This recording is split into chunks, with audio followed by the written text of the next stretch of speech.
A word about special effects, glitzy text, graphics, video. PowerPoint makes it easier and easier to put together flashy presentations and animation, all that. But here's the challenge.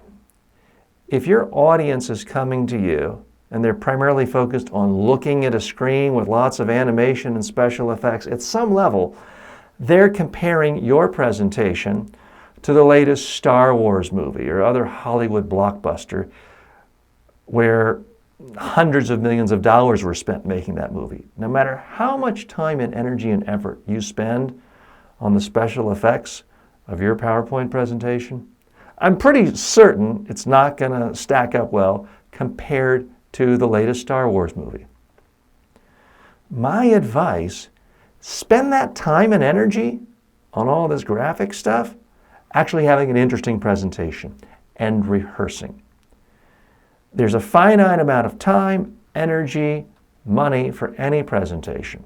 In my experience, the people who spend their time with some kind of glitzy, special effects, dissolves animation are always the ones who never have time to rehearse their PowerPoint presentation.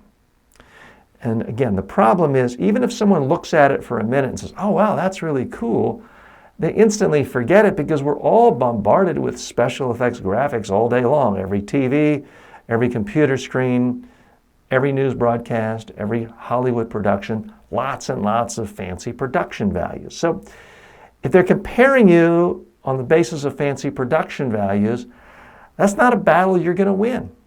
I'd much rather someone compare me speaking to the really boring speaker before me and boring speaker after me. That's a battle I can win every time.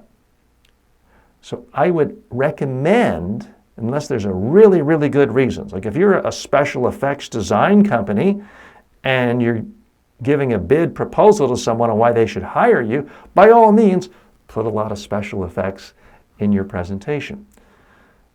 But if you're not in a specific industry like that and you're trying to convey fundamental ideas, I would recommend you focus on one idea per slide, one image. Forget the animation, forget the video, forget the music, sound effects, all that. People hear sound effects and music all day long. You're not going to impress them with that. Allow them to focus on your idea. That frees up time, energy, resources to actually do the thing you don't want to do, but will be helpful, practicing and rehearsing your presentation on video until you're great, and doing things like testing your presentation to make sure it works.